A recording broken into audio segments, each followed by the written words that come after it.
This is The Road Show, and I'm your host, David Warren. On today's program, we welcome back Jim Stovall, who's here to discuss more legendary voices of history, people whose quotes changed how we think, what we do, and who we are. These quotes are found in Jim's book, Words That Shaped Our World, Volume 2, and today is part 2 of our discussion. Let's get started by welcoming back our friend, Jim Stovall. So great to have you back, Jim. David, it's always a pleasure. I get to do a lot of these interviews, and you are truly one of my favorites. It's always a joy to talk to you as opposed to talking to a lot of people that do radio shows. It's my job. But this one, it's like talking to an old friend because it is.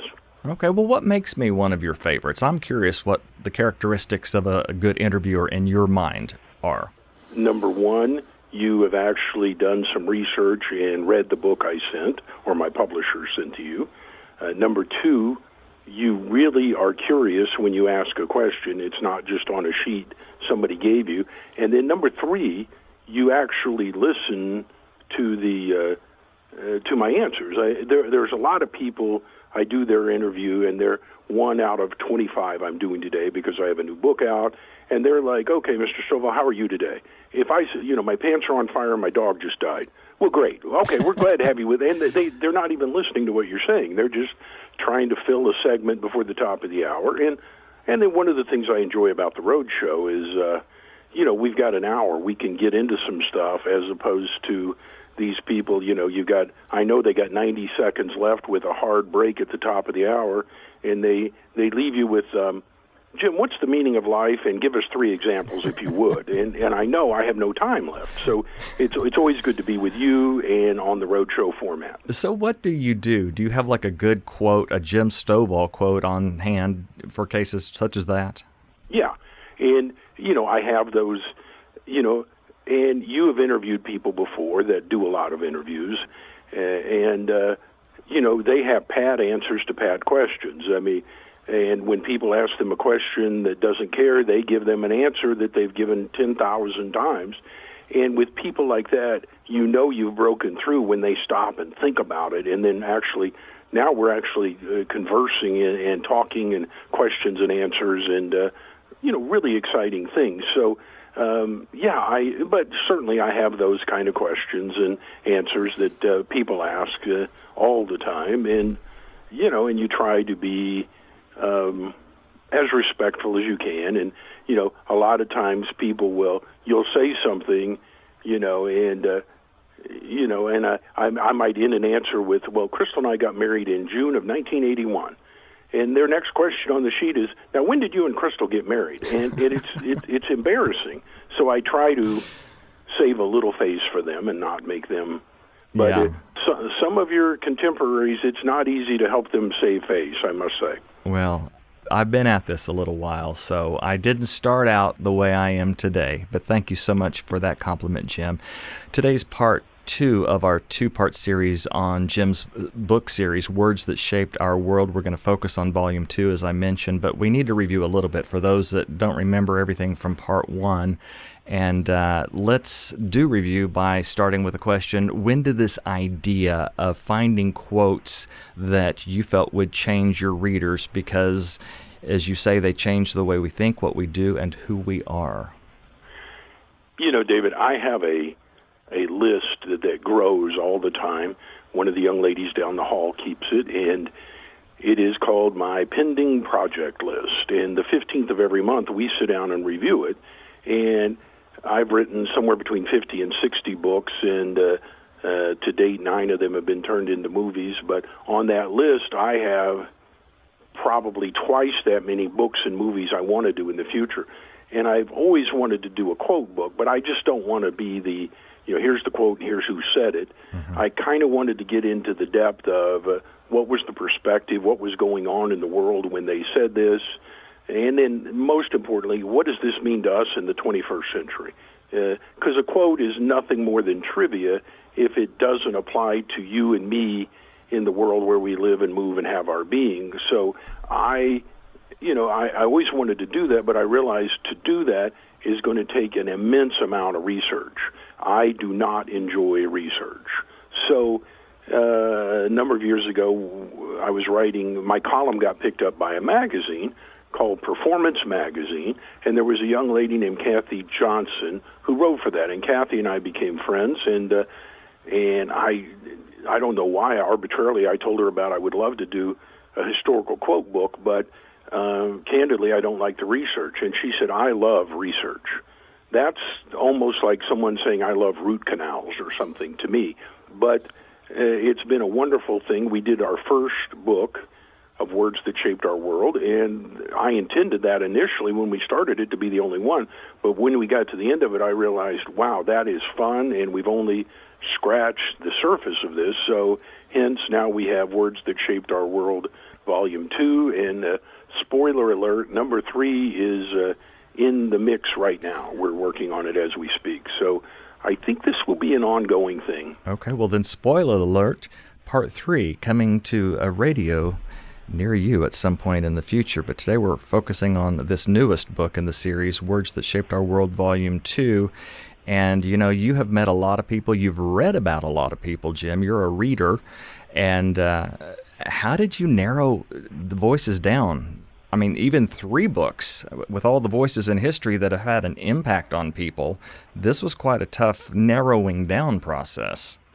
Well, first I started with people I know and people that my readers are going to readily know who they are. And I started with people I had some connection with, that maybe they're a writer I've worked with, maybe they're a movie person that's been in one of my films, or someone through some of my activities I've met or interviewed or whatever the case may be, just because I have more perspective to bring to my audience. And then we were looking for people that we could bring something new to the table. And, you know, Kathy is such a voracious reader, but then she looks for these little out-of-the-way things. So, I mean, you could be an absolute scholar on Will Rogers, and he's the subject of my new movie we're working on right now. And, you know, she got the historical accuracy, but she also found some things out about Will Rogers that no one else seemed to know, and it's, you know, and I think that's important, and she's also committed to going back to original sources. A lot of biographies you read of people are not really research. They just read other people's biographies and kind of regurgitate it back to you in a different format. Mm-hmm. And that's why you get these things indelibly etched in history that just didn't happen, because, you know, people say, well, I got 3 sources on this. Well, they all 3 read the same biography that was written by a guy that didn't do any research. It reminds me of copying somebody's paper in school a little bit. Quotes from this newest book in the series, Volume 2, include wisdom from artists, actors, musicians, a politician, novelists, a screenwriter, a journalist, a scientist, an inventor and business leader, a military icon, an astronaut, a discoverer, and athletes.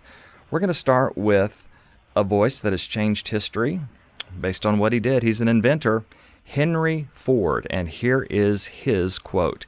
"It is my observation that most people get ahead during the time others waste time." Of course, we're all familiar with Henry Ford's innovation, and that is mass-producing automobiles. But tell us about the man and how you have gleaned wisdom from Henry Ford.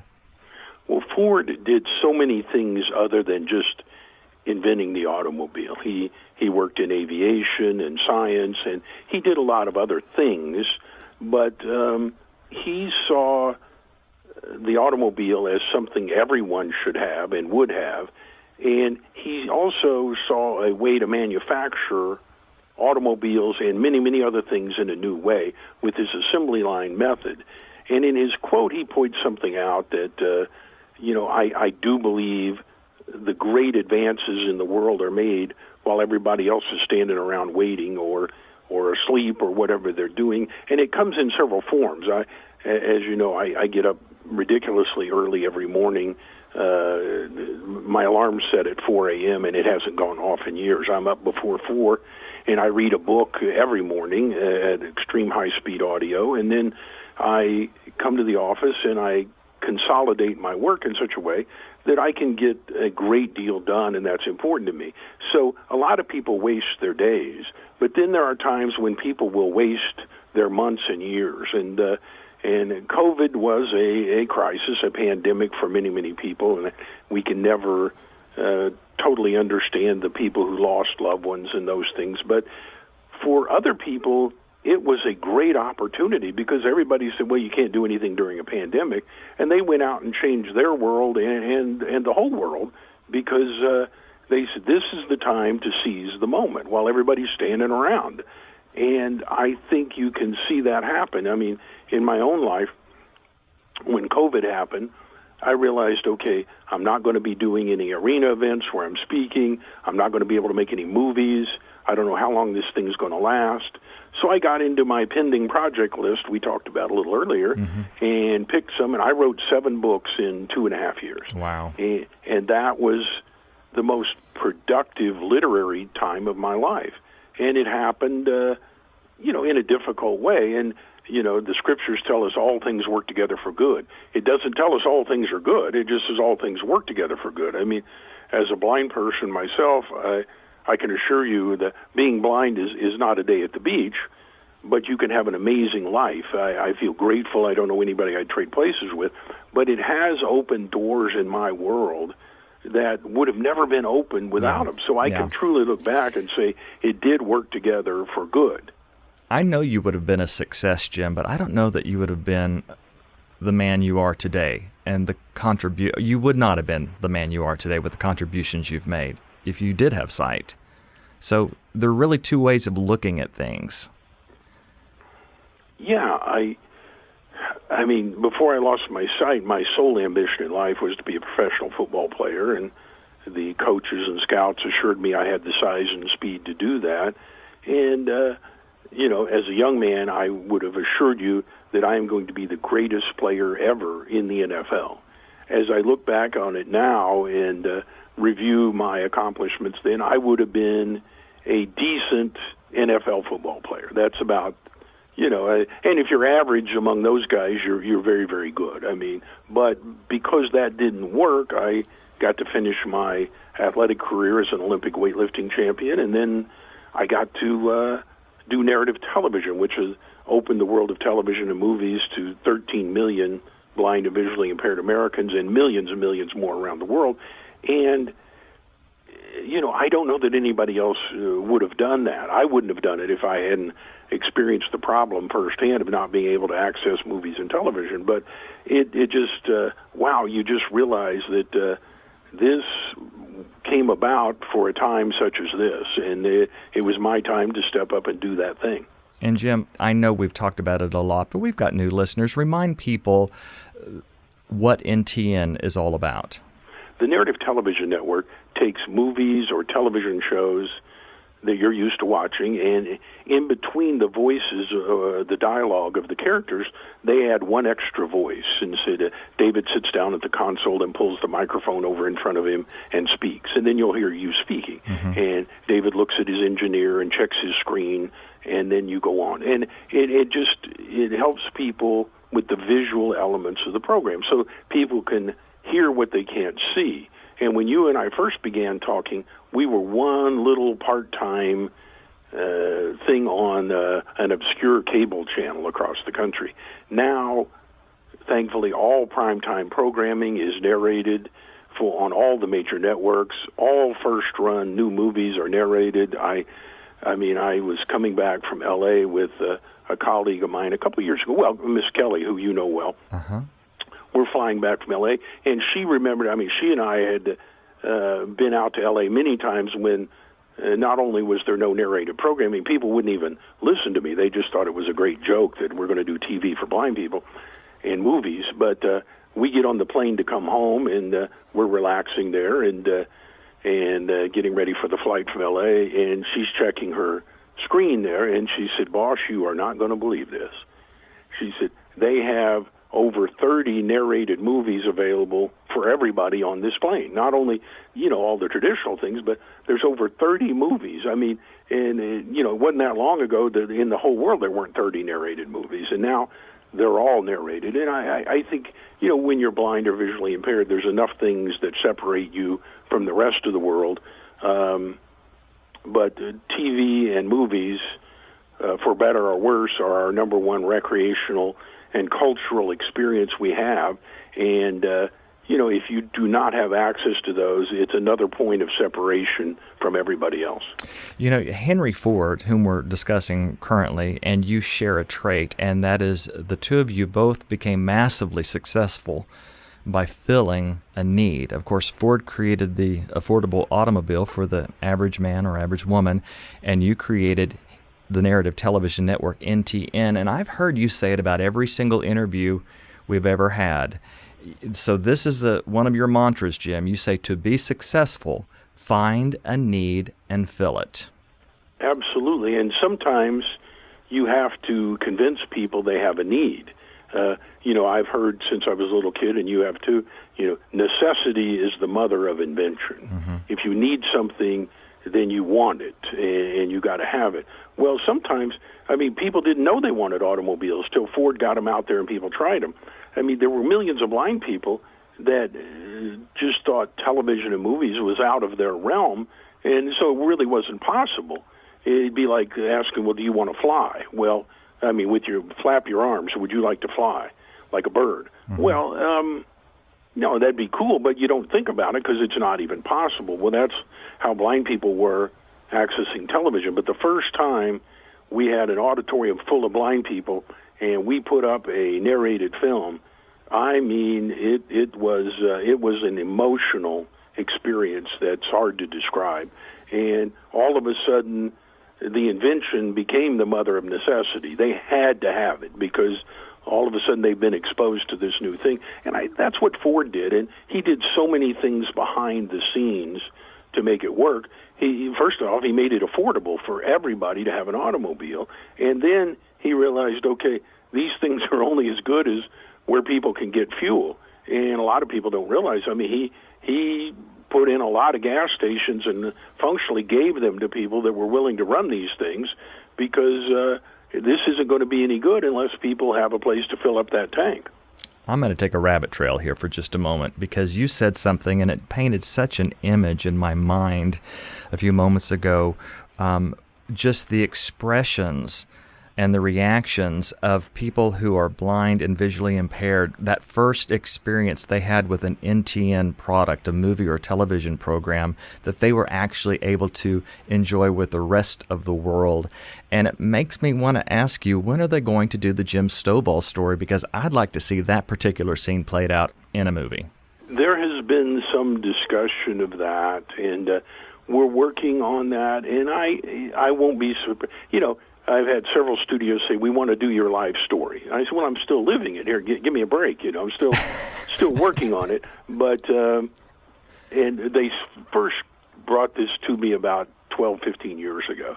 And I knew I wasn't ready then, although Miss Crystal said, okay, if they do your life story, Valerie Bertinelli plays me. I said, okay, I'll do that. And so this last round, when they started talking about it, I said, you still want Valerie? And Crystal has determined Valerie may be getting a little old for her, so we may have to get a younger model in there to play Miss Crystal. Oh, that's funny. Wow, we've got so many voices to cover today, but we're running a little long on this first segment, so we're going to take a break, and when we come back, we're going to discuss legendary voices in the fields of art and politics. The inimitable Jim Stovall is my guest for the hour. I'm David Warren, and we'll both be back after this. I'm David Warren, here with some exciting news for Oasis listeners. We have a new mobile device app. It's free, easy to download, and lets you enjoy our refreshing music and talk everywhere you go. If you have an Android cell phone, go to the Google Play Store. And if you have an iPhone or iPad, visit the Apple Store and search for Oasis Radio Network. Be an Oasis ambassador and share this news with family and friends around the world. From a dry, thirsty land, I found an oasis of love. Oasis Network. Jim Stovall is our guest today, and we're talking about words that shaped our world. And we're focusing on Volume 2 in the current 2-book volume series, soon to be 3, and we can talk about that again in the future. But in the past, on Part 1, we discussed Volume 1 of Words That Shaped Our World, and that is found in the archives section of the Roadshow section of our website, oasisnetwork.org. So you'll want to listen to Part 1 after you've listened to today's Roadshow, which is Part 2. And you told us a little bit about your co-author in this last segment, Kathy Johnson. She is the researcher for your collaborations. And so tell us kind of how that worked. You would pick a name or a person whose quote changed how we as a community, how we think, what we do, and who we are. And then tell us what part you brought to that again. Well, we start out, she and I, going through series of quotes and the people that said them and trying to decide, can we bring something historically to this, and can we bring something from a 21st century perspective to this? And we try to do that. And there are some people that it is your biggest challenge is to narrow down the quotes. The two that we really struggled over were Mark Twain and Winston Churchill. I mean, each of them could have their whole book. They were so quotable, eminently quotable. And then there were some really, really famous people who just didn't say a lot of, soundbite quotes. They were more long form in their thinking and things like that. So we're looking for something, and then historically we can bring something new to the table. So, she and I did that, and then, as I mentioned a minute ago, we try to get things where we have a personal connection or where there's some point of interest, so that I can bring more than just, here's my book report on this. I want to bring my audience into the picture and let them really have the experience. Well, and it is for people who embrace growth, because this is a growth type of let's learn from people who have become successful in the past and see what they did and do that ourselves if we want. Yeah, and and then we've been struggling with who we're putting into the next book, and there's some fascinating possibilities. One we're honestly looking at, and I don't know that I'll put him in the book, and you'll understand why, but is Charles Manson. And Manson, a notorious killer, a horrible guy, but he has some quotes that, in the context of his life, point out that this is what you don't want to be. I mean, Gandhi said everyone is my superior and that I can learn something from them. Well, we can learn a lot from Charles Manson. This is who you don't want to be. Mm-hmm. And when you see his quotes, you realize, yeah, that's what made him who he is. That's what he thought and believed. So, you struggle with those kind of things. And then, of course, in the political climate in which we find ourselves today, it's hard to get leaders that don't inflame people one way or the other. Yes, and those were red flags that Charles Manson had said. And I know one thing in my life is I'm going to be quicker to notice the red flags of the people with whom I spend time. Oh, yeah, and when you really start to understand, we become like the people we hang around with all day. And if you really start seeing yourself as the average of your friends and colleagues, you realize, hey, I may be due for an upgrade here. Yeah, I agree. Okay, so we're going to now talk about an artist, a legendary voice of history, Norman Rockwell, and here is his quote: "The secret to so many artists living so long is that every painting is a new adventure." Who was this very interesting man, Norman Rockwell? Rockwell, in my mind, brought fine art to the public. A lot of people couldn't go to Europe and see the masters. They just didn't have the wherewithal to do that. Rockwell came on the scene during the Great Depression, and people couldn't do that. But he became the most famous artist in America when the weekly magazine, then very popular, the Saturday Evening Post, started putting one of his paintings each week on the cover. And so many of them became incredibly famous because everyone had seen them. And And he had an amazing way of painting everyday scenes and reminding us how special the world is around us. And otherwise, lest we forget that art and beauty and divinity is found in just everyday simplicity. And he did an amazing job of bringing that to people. You write in your book, Jim, for more than 50 years, Rockwell created magnificent, colorful covers for the Saturday Evening Post, at that time a weekly magazine. His best known included soldier Willie Gillis in a series of 11 paintings produced at the height of World War II. The paintings followed the young soldier's military career from his U.S. Army induction to his discharge. Another notable work was his 1943 female industrial worker, Rosie the Riveter. In 1951, his Thanksgiving cover titled Saying Grace depicted a woman and her young son saying grace over their meals at a diner while other patrons observed. And I think we've all seen that painting. All right, over here on page 179, you said something very interesting. Jim, you wrote about yourself. As a blind person, I experience art and artists in a different way. How is that? Well, I see art as it affects other people. You can go to your window and look out and see if the wind's blowing, and you cannot see the wind. You just see the effect it has on the trees and the leaves and everything out there. And a number of years ago, Miss Crystal and I went to Paris for a week, and among other things, she wanted to go see the Mona Lisa at the Louvre. And initially I thought, well, I'll find something else to do this morning, but I thought, no, I'll go. And right outside the gallery where the Mona Lisa is displayed by itself, there's a little sitting area. So I sat there while Crystal went in and to look at this painting, and over the next 45 minutes or so, I heard people emerging from virtually every country of the world, every language, everything, and they had just seen the great masterpiece. And I feel like I experienced it because, I experienced what they experienced. And as a blind person, I travel around the world to do my events and the movies and the speeches and things. And, I take different people on different trips. If I'm going to go do a financial thing or whatever thing, I'll take Miss Rebecca. If I'm going to do something that's fun and artistic, I take Miss Kelly. Because I got to tell you, going to Disney with Kelly is better than going by yourself. I mean, it's just you experience what she experiences, and it's an amazing time. And so you get to not only have your own experience, but you get to share that one.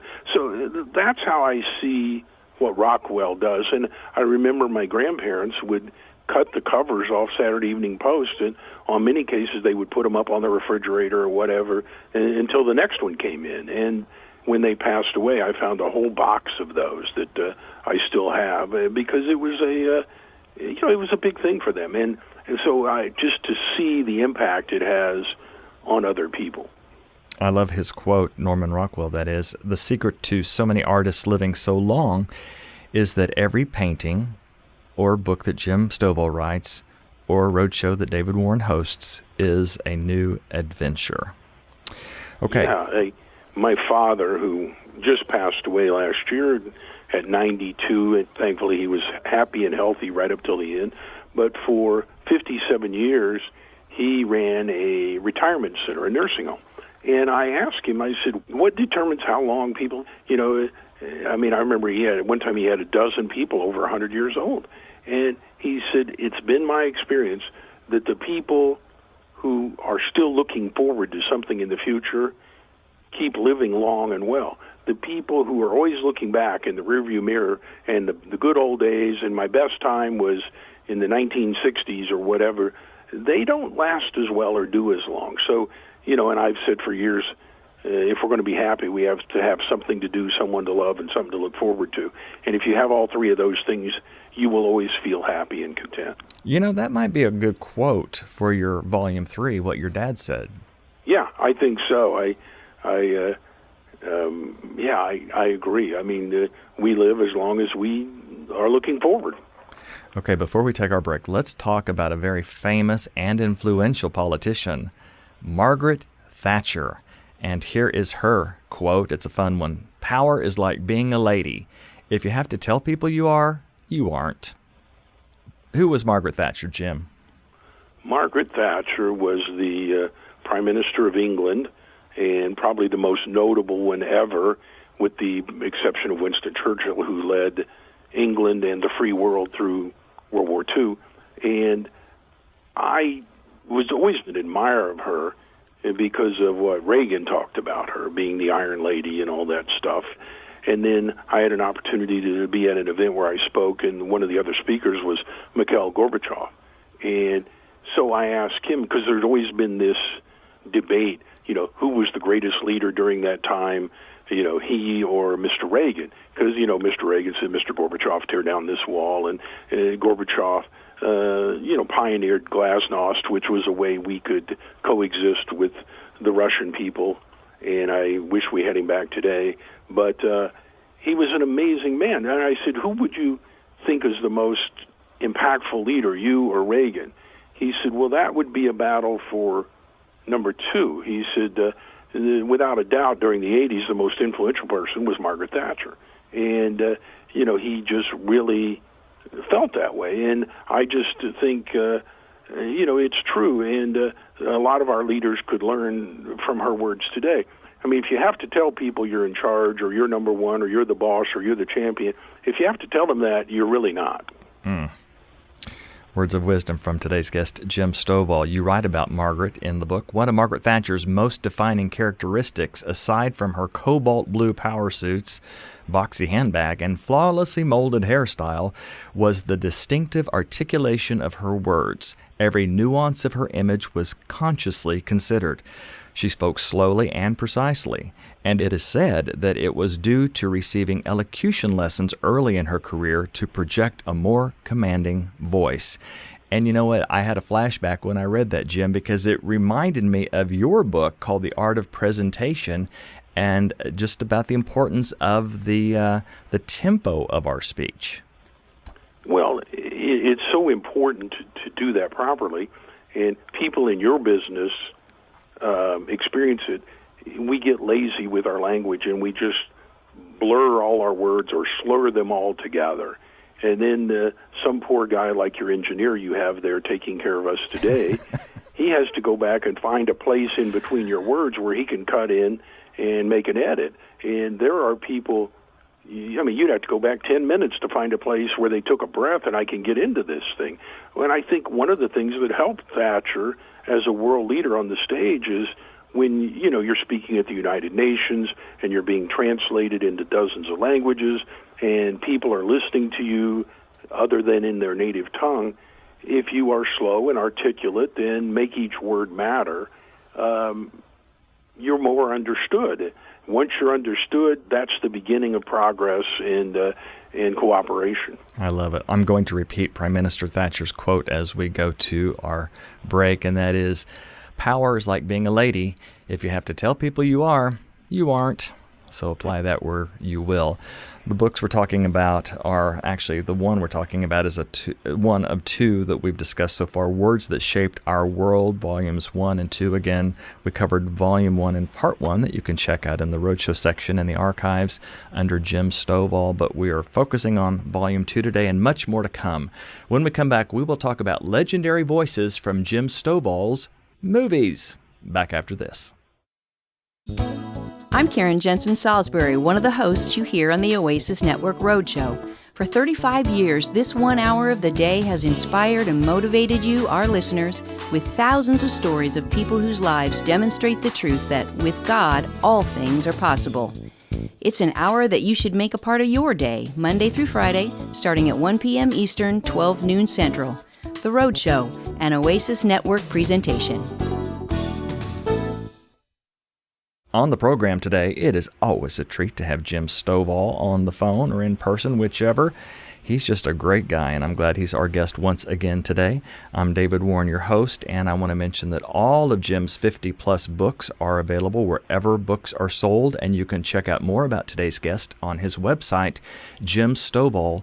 JimStovall.com. Before we talk about some legendary actors, Jim, you mentioned in segment, I believe it was 1, that there has been some progress on the movie that is currently being filmed or in talks. Or brief us on what's going on with your movie about Will Rogers. It's called Will to Win, by the way. Yeah, this is the 9th movie based on one of my novels, and this one is having more trouble getting born than any of the others I've had, which hopefully means it's going to be really special. We were ready to shoot it several years ago, then COVID hit, and the insurance companies wouldn't bond the production, and we just had to set it aside. And then we were ready to go last summer, and the Screen Actors Guild went out on strike, and we couldn't proceed then. But one of the amazing things that happened because of that second delay, they brought out Harrison Ford's most recent Indiana Jones film. And Harrison Ford's 81 years old, but they used this new AI technology, so as he's acting at age 81, the computer regenerates him as himself at age 39. And it was really amazing. And I thought about that, and I thought, what could we do with that? So I contacted the studio out in California, and I said, look, can we take 1934, 1935 movies that Will Rogers made, and can we regenerate him? So we've done a 30-second sample, and it is perfect 21st century digital audio and video of Will Rogers. It's like he's in the room. And we've shared that with his family, and they were emotional, they were elated. It's like, so can't confirm it yet, but the possibility of Will to Win starring Will Rogers as Will Rogers is now at least on the table. Oh my goodness, that reminds me of Star Wars. Remember how they did that in Star Wars? Absolutely. Now, they weren't aging people, but just that kind of like a hologram type concept. Exactly. Wow. Well, I can't wait to see that movie. Okay, that's called Will to Win, so keep an eye out for that one. All right, we're talking about people's words that shaped our world. These are quotes that changed how we think, what we do, and who we are. And in this section, we're going to talk about some words from legendary actors, specifically from today's guests' movies. And ladies first, Raquel Welch. She starred in Jim's movie, The Ultimate Legacy, and here is her quote. Once you get rid of the idea that you must please other people before you please yourself, and you begin to follow your own instincts, only then can you be successful. Tell us about your connection with this very famous lady. Raquel was a blessing that I never expected. I had written The Ultimate Legacy about a woman who is 99 years old, and at the end of her life, she's looking back and trying to figure out what she wants to leave as her legacy. And we had asked Lauren Bacall to come and play it. She was 94 years old at the time, and she had actually agreed to do it, and then her health would not permit her to do that. So her agent called and said she just cannot do it. But he said, I have another client who really wants to do this. She was very close with James Garner and loves what you did with the first two movies, and she would like to be in this film. And I said, well, it sounds great. Who's your client? And he said, Raquel Welch. And I said, no. I mean, I'm looking for a 99-year-old woman. Raquel looks like a teenager out here stopping traffic. She's just absolutely gorgeous, even in her 70s when we had her. And she was amazing, but she really wanted to do it. And so I agreed to, they asked me, would you at least meet with her? So Raquel and I met and had dinner together. And I said, Raquel, you've probably never had a man tell you this your whole life, but I don't think you're my type. And she laughed and said, consider what you could do if you rewrote it. So I did, and wow, she was amazing. And if you have a chance to see Ultimate Legacy and the scenes where she's saying goodbye to her grandson and in the garden that he built, it is truly, I think, one of her finest moments. And she was an amazing person. Acting did not come easy to her, and she ruined one of my all-time best jokes. I work at a World Leadership Conference twice a year on this little island in Mission Bay in San Diego. And I always joke when I come there that, it's always beautiful there, so I always say, the most boring job in the world is to be the weather person here in San Diego. Well, when I sat down with Raquel, I said, how did you get started in the movies? She said, I was the weather girl in San Diego, and one of the studio heads saw me on TV and asked me to come do a screen test. And I said, you just ruined my joke, Raquel. I mean, it doesn't. But she was really, really engaged with what we did, and she did so many things that people don't realize because she was a sex symbol and people thought she was kind of surface and those things. But she owned a multi-million-dollar wig company and for years made wigs and was one of the largest donors to women going through breast cancer and chemotherapy and things, and gave away countless wigs to ladies that needed it. And she had a fairly high standards in what she would or wouldn't do, and she held to that, and she was very true to herself, and I learned a lot from being around her. And, the reason why I wanted to include Raquel Welch in today's interview as a person whose words have shaped our world is because I knew that by the mere mention of her name, eyebrows would raise among some of our older listeners that remember Raquel Welch from TV and the movies. But I think it's important to bring out here that we can also learn from those with whom we either disagree or misunderstand. What say you, Jim? Yeah, I mean, in getting ready to meet Raquel, I read her biography, and she was an amazing person. She was a great mother.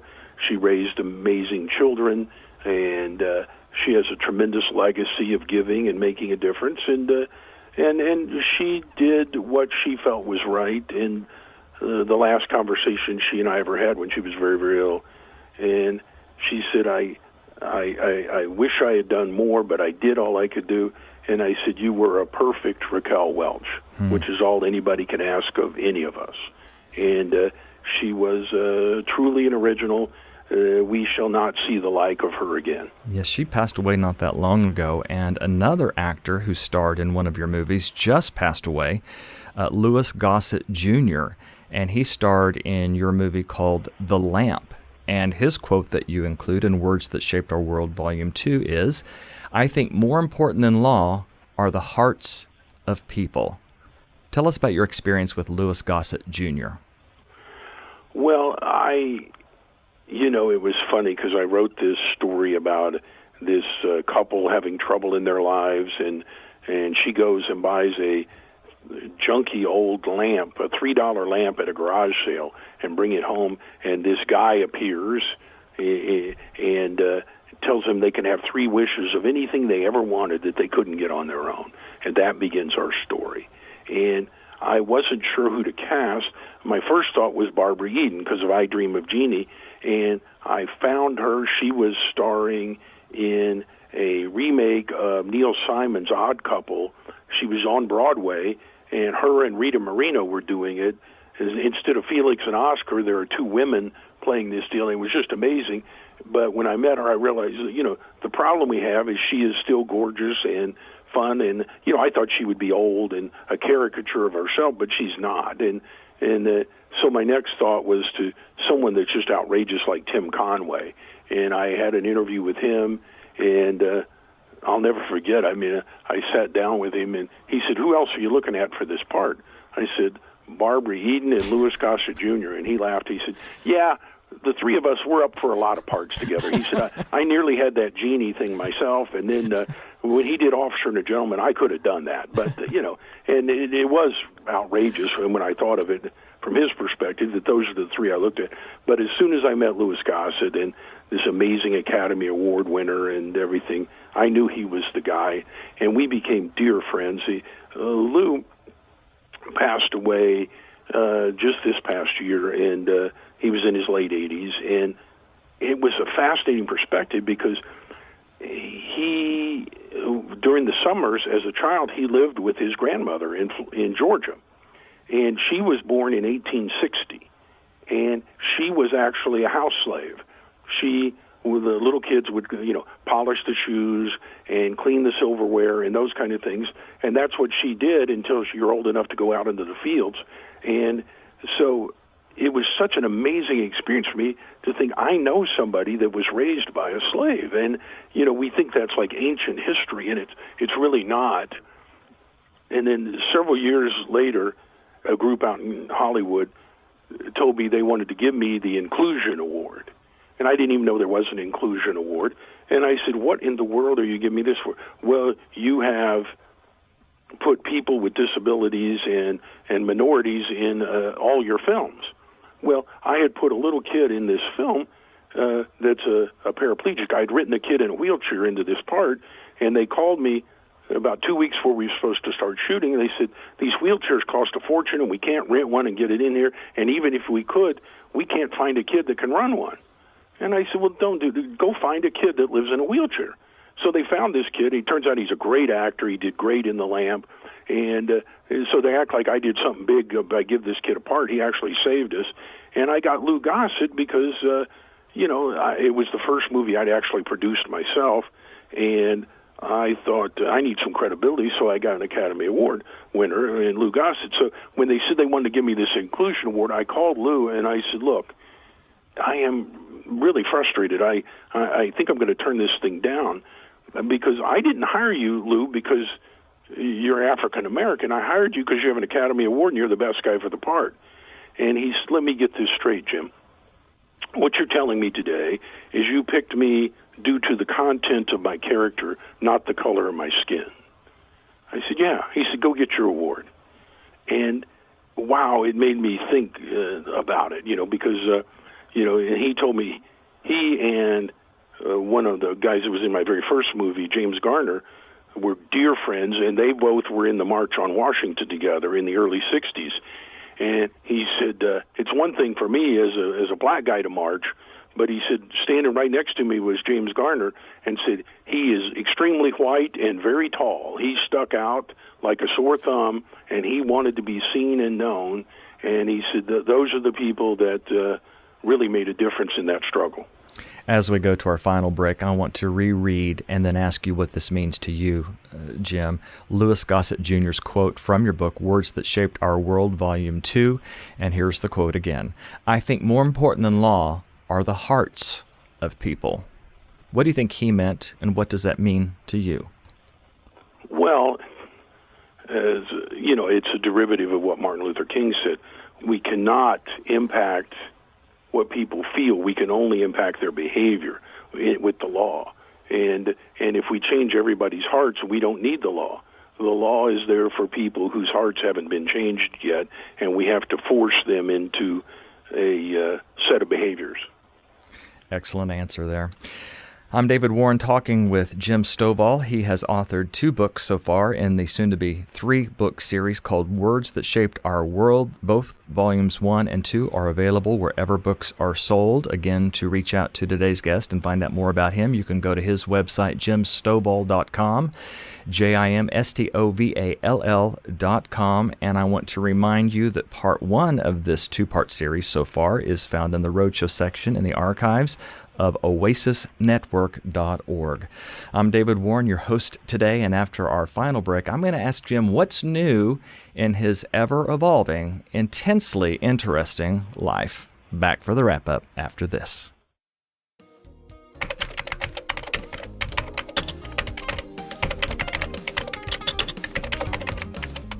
I'm David Warren, Program Director at Oasis Radio Network and one of the hosts of this podcast. All of our hosts enjoy hearing from you, our listening family, so drop us a note. Our email address is roadshow@oasisnetwork.org. Be sure to subscribe to the podcast, and you'll receive new episodes on your mobile devices. And now, back to the show. Okay, so we have about 6 minutes left, according to Soundman Tim Maroney, who's been here for 30-plus years. So All right, I'm David Warren, your host, and Jim Stovall is with us, and I'm going to narrow it down, folks, but something I do want to ask about before we go, something that's very important to my hometown and where I went to university, and that's Oral Roberts University. There is something called the Stovall Center for Entrepreneurship, and folks, it's a big deal. And the guy himself is on the phone with me right now. Jim, give us an update on the Stovall Center for Entrepreneurship at ORU. Well, it is a dream of mine. I have an office there and work with the kids, and it's an amazing experience because we have kids from all 50 states and over 100 nations right now on campus, and we just graduated our 5th class of entrepreneurs who are going to go out and start companies and change the world, and it is truly a blessing. Every year there's a national competition for collegiate entrepreneurs to start ventures and launch them. And last year we got one of the 10 finalists, which was an amazing breakthrough no one could believe. This year we got 2. And in all the nation, all the colleges, little ORU's got 2 of them. And these kids are amazing, and I'm just proud to be a part of it.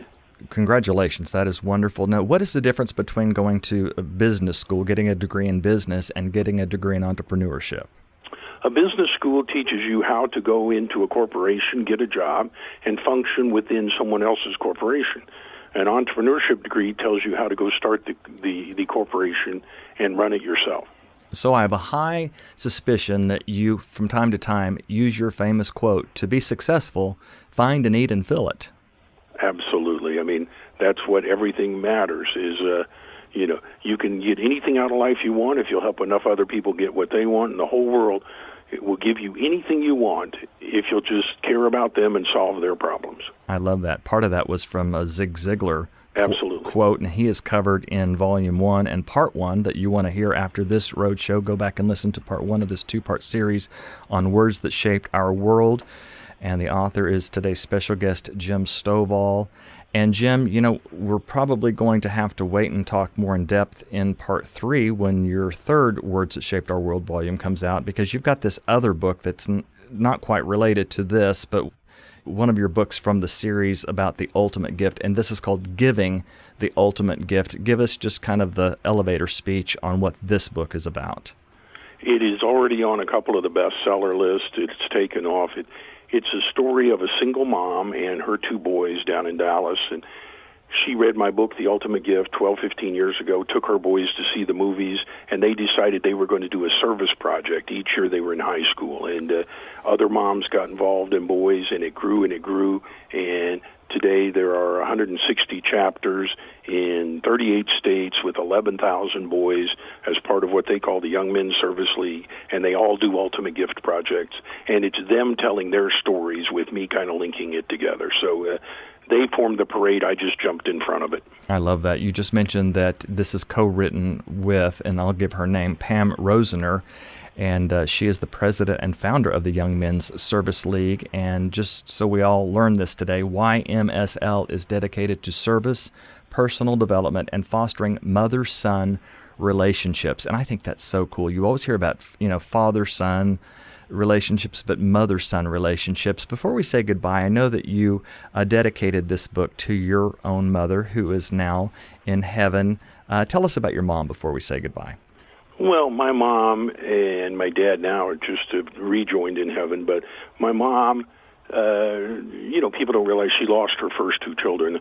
I had a sister with leukemia and a brother with cystic fibrosis, and I'm the 3rd, and then it was obvious I was going to be blind, and she just told me I was great, could do absolutely anything, and she told me and showed me and then turned me loose and let me do it, and to the day she died, she was my absolute number 1 fan.